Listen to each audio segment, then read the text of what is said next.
Silence before the storm. The skies of Nexus 7 burned crimson as twin suns set beyond the giant horizon. Commander Elena Reyes stood at the viewpoint of the diplomatic outpost, watching shadows lengthen across alien terrain. She'd spent 3 years of her life preparing for this mission. First contact with the Vorathi, a spacefaring species known only through distant observations and intercepted transmissions. Beautiful, isn't it? Dr. James Harlow stepped beside her, his weathered face catching the dying light. 20 years her senior and her closest friend since academy days, he'd volunteered immediately when she'd been selected to lead the expedition. Beautiful and terrifying, Elena replied, brushing back her dark hair. Everything rides on tomorrow. James smiled, the expression crinkling the corners of his eyes. That's why they sent you. Nobody builds bridges like Elena Reyes. The diplomatic compound housed 32 humans, scientists, linguists, cultural specialists, and a small security detail that Command had insisted upon despite Elena's objections. First contact needed trust, not firepower. Final briefing in 10, she said, straightening her uniform. I want everyone crystal clear on protocols. The briefing room hummed with nervous energy as Elena addressed her team. The Vorathi value hierarchy and direct communication. They don't understand subtlety or diplomacy as we practice it. Be respectful but forthright. She paused, looking at each face. This isn't just about us. It's about proving that humanity can peacefully coexist with other sentient species. Dr. Amara Chen, head xenolinguist, raised her hand. The translators are calibrated to their frequency patterns, but there will be cultural concepts we can't possibly have programmed for. That's why we start slow. Basic exchanges, mathematical principles, shared scientific knowledge. Elena's confidence steadied the room. Get some rest. Tomorrow we make history. Sleep eluded Elena. At 400 hours, she found herself in the communications hub, reviewing Vorathi transmission patterns with Security Chief David Torres. Still think we should have brought more firepower, Torres muttered, his fingers drumming against his sidearm. And still think you're wrong, Elena countered. We're guests here, not invaders. Torres didn't argue, but his expression remained troubled. Something about their communications changed 3 days ago. More encrypted transmissions, unusual patterns. Cold feet happens to everyone before a big day, Torres, even aliens. The Vorathi delegation arrived precisely at the arranged time. Tall, with iridescent exoskeletons and 4 upper limbs ending in delicate, finger-like appendages, they moved with unsettling grace. Their leader, who introduced himself as High Commander Krevnar, stood nearly 8 feet tall. We welcome humans to shared space. The translation came through Elena's earpiece as the alien spoke in clicks and vibrating tones. Long have we observed your kind with curiosity. The initial exchanges went exactly as planned. Mathematical principles, astronomical data, basic cultural concepts. By midday, Elena allowed herself to hope. The Vorathi seemed genuinely interested, asking questions about human social structures and emotional responses. You speak of friendship frequently, Krevnar observed. This concept, non-familial, non-hierarchical bonding, fascinates us. Elena smiled. Friendship is fundamental to humanity. It's how we build trust and community beyond blood ties. James stepped forward, offering imaging data they'd prepared. These show humans engaged in friendship behaviors across different cultures and centuries. Krevnar studied the images, his pupil-less eyes unreadable. Then he made a sound the translators couldn't process, something between a click and a whistle. Every Vorathi in the room stiffened simultaneously. Commander, Torres whispered urgently into his comm. Outside perimeter sensors are picking up movement. Multiple signatures converging. Before Elena could respond, Krevnar spoke again, this time without waiting for translation. The other Vorathi produced devices from hidden compartments in their exoskeletons. What's happening? Elena demanded, instinctively stepping forward rather than back. High Commander, we came in peace. The translation finally caught up with Krevmar's words. Peace is inefficient. Knowledge extraction is faster through direct neural harvesting. The room erupted in chaos. The Vorathi devices emitted high-pitched sounds that dropped 3 humans instantly, blood seeping from their ears. Security personnel reached for weapons but were too slow. Evacuate, Elena shouted, grabbing Dr. Chen as a Vorathi lunged toward the scientist. Emergency protocols. Torres and his team provided covering fire as the diplomatic staff fled toward the emergency shuttles. The Vorathi pursued with frightening efficiency, their movements faster than human reflexes could track. Elena saw James lagging behind, helping Dr. Patel, who had been injured in the initial attack. James, hurry. What happened next seemed to unfold in slow motion. A Vorathi warrior appeared from a side corridor, weapon raised at Elena. James saw it first. Without hesitation, he shoved Dr. Patel toward Elena and lunged into the line of fire. The energy beam caught James square in the chest. He didn't make a sound as he fell, but his eyes, still open, still aware, found Elena's. His lips moved once, forming words she couldn't hear over the chaos. Bridge builder. Then he was gone. Elena froze. 20 years of friendship, of shared dreams and arguments, and late-night discussions about humanity's place among the stars, gone in an instant of casual cruelty. Something broke inside her. Not loudly, not dramatically, but fundamentally. A single tear tracked down her cheek as she stared at James's body. The Vorathi warrior paused, head tilting as it observed this reaction. Weakness manifests. It clicked to another nearby. That one tear was all Elena would allow herself. With mechanical precision, she raised the sidearm Torres had pressed into her hand earlier and fired directly into the Vorathi's central nervous cluster, the one vulnerability their preliminary studies had identified. Get everyone to the shuttles, she ordered Torres, her voice terrifyingly calm. Initiate Protocol Omega. Commander, Fats. They came prepared to harvest our brains, Torres. This wasn't a miscommunication. She tapped her emergency beacon, sending a specific sequence. Now get our people out. Protocol Omega was never meant to be used, a last resort defensive measure involving orbital strikes from the human ships remaining in high orbit. It would violate 17 diplomatic protocols and potentially trigger interspecies war. Elena didn't care anymore. As the surviving humans retreated to the emergency shuttles, Elena stayed behind with 4 security volunteers. Their mission: delay the Vorathi long enough for the evacuation to succeed and for the orbital assets to move into position. Commander, Torres argued one last time, your expertise is too valuable to lose. Elena's gaze remained on James's body. Some things change you, Torres. Now go. The next 20 minutes became a deadly game of cat and mouse through the compound. Elena and her small team used knowledge of the layout to ambush Vorathi search parties, setting traps and improvising weapons from scientific equipment. Through it all, Elena felt nothing but cold clarity. Each Vorathi that fell was one fewer pursuing her people. The tear had dried on her cheek, but the Vorathi would soon learn its true meaning. From their ship in orbit, the Vorathi High Command watched with growing confusion as their ground forces reported increasing casualties.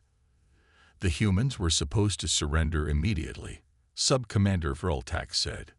Their psychological profiles indicated they prioritized survival over all else. High strategist Zinvex studied the tactical displays. Something changed. The female leader, she reacted strangely when we eliminated the elder male. Weakness, Vrltak dismissed. Their emotional attachments make them vulnerable. Then why are our forces failing to contain them? Zinvex countered. The answer came moments later as human orbital weapons platforms moved into range and opened fire, not on the Vorathi ships as expected, but precise strikes on their ground forces surrounding the compound. Inside what remained of the diplomatic center, Elena stood alone. Her 4 volunteers had fallen one by one, buying time with their lives. Vorathi warriors closed in from all sides. Krevenar himself approached, alien features unreadable. You fight without purpose, he clicked. Your species will be harvested regardless. Elena smiled, a cold expression that didn't touch her eyes. You made a fundamental error in your analysis. Explain, Krevenar demanded. You saw me cry and thought it was weakness. The building shook as orbital strikes hit with increasing proximity. You should have recognized it as a warning. Understanding came too late as the compound itself began to collapse under precisely targeted orbital fire, exactly where Elena had planted charges during her tactical retreat. As debris rained down, Elena's final words reached Krevenar. You shouldn't have made me lose someone I loved. On the emergency shuttles racing toward the orbiting human fleet, the survivors watched in horror and awe as the diplomatic compound, and a significant portion of the Vorathi ground forces, disappeared in blossoming explosions. The commander? Someone asked. Torres shook his head, unable to speak the words aloud. On his tactical display, Elena's life signs had flatlined moments before the compound collapsed. Dr. Chen wiped her own tears. She knew, didn't she, that she wouldn't make it out. She made her choice, Torres said quietly. When they killed Dr. Harlow, something changed in her. The youngest member of the diplomatic team, barely out of university, looked confused. But Commander Reyes was always so committed to peaceful contact. Why would she?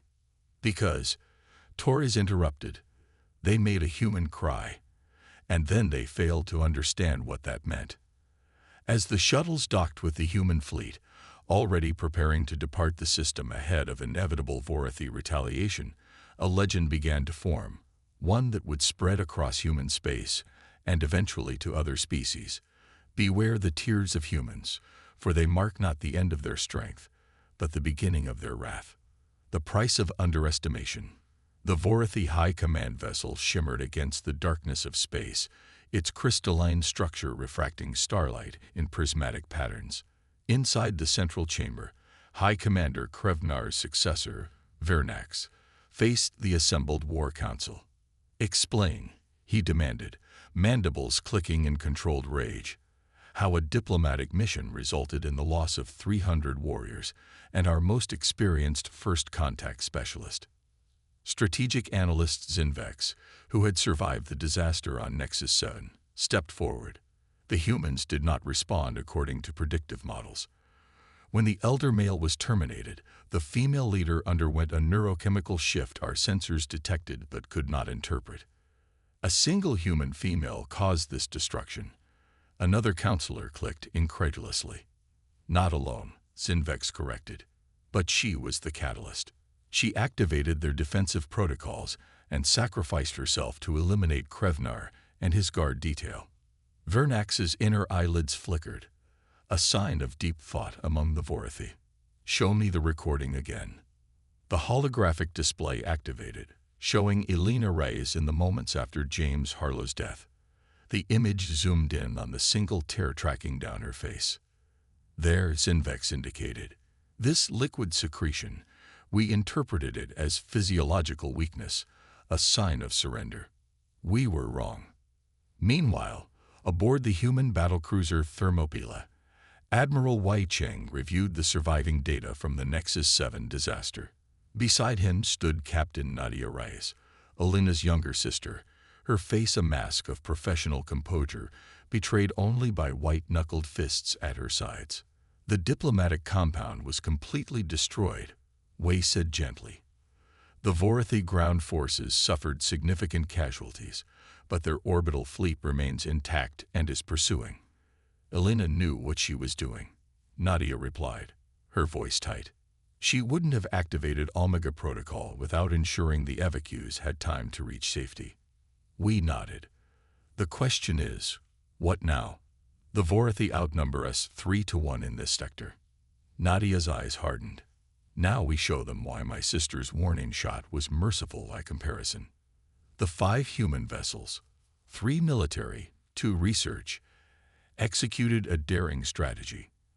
Rather than flee directly to the nearest jump point, as the Vorathi anticipated, they scattered in different directions, forcing the alien fleet to divide its forces. Aboard the science vessel Hypatia, Dr. Chen worked frantically with the remaining diplomatic staff, analyzing every scrap of data they'd gathered on Vorathi communication patterns. Their tactical communications are centralized, she reported to Torres, now acting as interim security chief for the evacuation fleet. Each pursuit squadron maintains constant contact with their command ship. Torres immediately saw the opportunity. If we could disrupt those communications. Better, Dr. Chen said, eyes gleaming with the same cold purpose that had transformed Alina. We can feed them false information. The Vorathi pursuit squadron tracking the Hypatia suddenly received unexpected communications from their command vessel, orders to divert to a new heading where human reinforcements had allegedly been detected. No such reinforcements existed. Instead, the Vorathi ships found themselves ambushed by the Thermopylae, which had doubled back after dropping a debris field to mask its energy signature. Captain Nadia Rice stood on her bridge, watching the Vorathi vessels struggle to reorganize as their communications dissolved into chaos. My sister died believing in the possibility of peace, she said to her XO. But she also understood the price of naivety. The Vorathi need to learn that lesson too. 3 Vorathi pursuit vessels were disabled before they understood what was happening. A 4th managed to escape, carrying with it valuable tactical data about what had transpired. Aboard the Vorathi command ship, Vernax received the survivors' report with growing concern. They anticipated our pursuit protocols, he clicked to Zinvex. How? They observed us, Zinvex replied. While we were analyzing them, they were studying us equally carefully. We underestimated their adaptive capabilities. Vernax paced the crystalline deck. The female who destroyed our ground forces, was she uniquely enhanced? No, Zinvex said, mandibles clicking in what passed for Vorathi frustration. Records indicate Commander Alina Reyes was a standard human diplomat with standard training. Nothing exceptional in her physiology. Then what transformed her from diplomat to destroyer? Zinvex hesitated before answering. Her emotional response when we eliminated the elder male. Humans form intense social bonds that transcend logical association. When severed, these bonds produce neurochemical cascades that can override their normal behavioral constraints. Grief transforms them into weapons, Vernax concluded. Not all humans, Zinvex clarified, but enough that we must reconsider our approach. The human fleet regrouped at emergency coordinates, far from the planned rendezvous. Admiral Wei convened the senior staff of all vessels to determine their next actions. The Vorathi will have reported to their central government by now, he said grimly. We should expect a larger response force within days. We can't outrun them indefinitely, Torres pointed out. Not with the civilians and research personnel we're carrying. Dr. Chen, who had earned a place at the table through her critical contribution to their escape, cleared her throat. The Vorathi don't understand us, but now they fear us. We can use that. How? Someone asked. By showing them exactly what happens when humans unite in grief and rage, she said simply. The plan was audacious. Instead of continuing to flee, the human fleet would make a calculated stand at Nexus 6, an uninhabited planet in the system with a dense asteroid field that could provide tactical advantages. This is insanity, one of the research vessel captains protested. We're scientists, not warriors. Alina Rice was a diplomat. Nadia countered. The Vorathi didn't care. Either we teach them the cost of that mistake, or humanity will face extinction when they bring their full forces to bear. Admiral Wei studied the proposed battle plans. This goes against established first contact protocols. Those protocols died with my sister, Nadia said flatly. The Vorathi never intended peaceful contact. Neural harvesting, Admiral. They came to farm our brains for information. The vote wasn't unanimous, but it was decisive. The human fleet would make its stand. 3 days later, the Vorathi attack force arrived at Nexus 6, 15 warships against the humans' 5. But the battlefield wasn't as they expected. The humans had turned the asteroid field into a minefield, seeding it with improvised explosives, and sensor jamming devices constructed from research equipment. They'd positioned their ships in a formation that made no tactical sense until the trap was sprung. The Thermopylae broadcast on all frequencies, a continuous loop of Elena Rice's final moments, her single tear followed by her transformation from diplomat to avenger. Accompanying it was a simple message in the Vorathi's own language. You shouldn't have made us cry. The battle that followed would later be called the Nexus Crucible. Outgunned and outnumbered, the human vessels employed tactics no military academy had ever taught.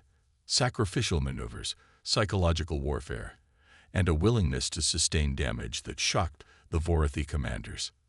Vernax watched from his command ship as two human vessels deliberately collided with Vorathi warships, their crews evacuating in the final moments to be picked up by darting shuttles. They're using our psychological profiles against us, Zinvex realized. We documented their survival instinct as paramount, so they're deliberately contradicting it, knowing we won't anticipate such actions. The tide turned when the human vessels executed a synchronized jump to predetermined positions around the Vorathi flagship. Vernax's command ship. How did they calculate those coordinates so precisely? Vernax demanded as warning signals blared throughout his vessel. The answer came through a direct communication channel. Captain Nadia Reyes, her face as coldly composed as her sister's had been in those final moments on Nexus 7. High Commander, she addressed Vernax using his proper title. You believed you understood humanity from your observations. You saw us cry and thought it weakness. Now you will understand what those tears truly mean. The Vorathi flagship found itself isolated from its fleet, surrounded by human vessels with weapons locked on its critical systems. Surrender your vessel, Nadia continued, and we will spare your crew. Continue fighting, and we will ensure that the name Vorathi becomes a cautionary tale told to children of 1,000 species. For the first time in recorded Vorathi history, a high commander surrendered without fighting to the last warrior. In the aftermath, as human and Vorathi representatives met aboard the neutral ground of a disabled research vessel, Dr. Chen served as primary translator. The Vorathi diplomats, true diplomats this time, not harvesters in disguise, approached with visible caution. You have demonstrated capabilities our species did not anticipate. The lead Vorathi clicked carefully.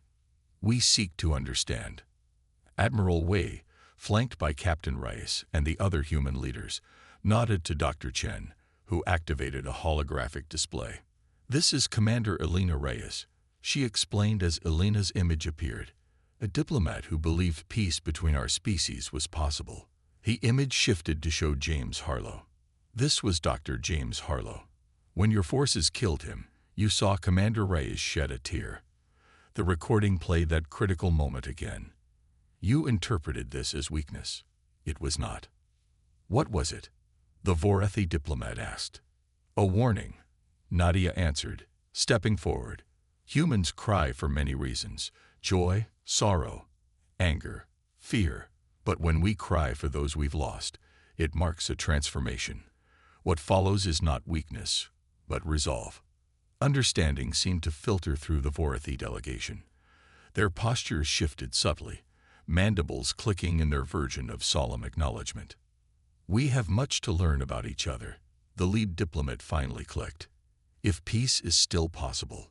Admiral Wei looked to Nadia, giving her the right to answer as Elena's sister and the architect of their unlikely victory. My sister believed it was, she said after a long moment, and to honor her memory, we're willing to try again. But this time, you should know, her eyes hardened slightly, that a human's terror is not the end of our strength.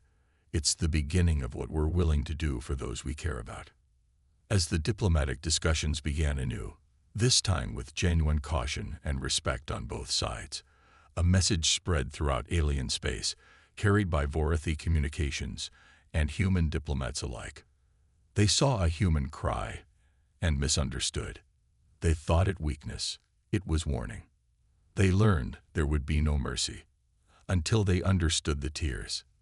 The legend of Elena Rice, the diplomat who became a warrior with a single tear, would endure for generations, reminding all species that humanity's greatest strength wasn't in technology or numbers, but in the fierce protection it extended to those they loved. And throughout the stars, the sight of a human terror came to be recognized not as vulnerability, but as the most serious warning any species could receive. Tread carefully, for what follows may reshape worlds.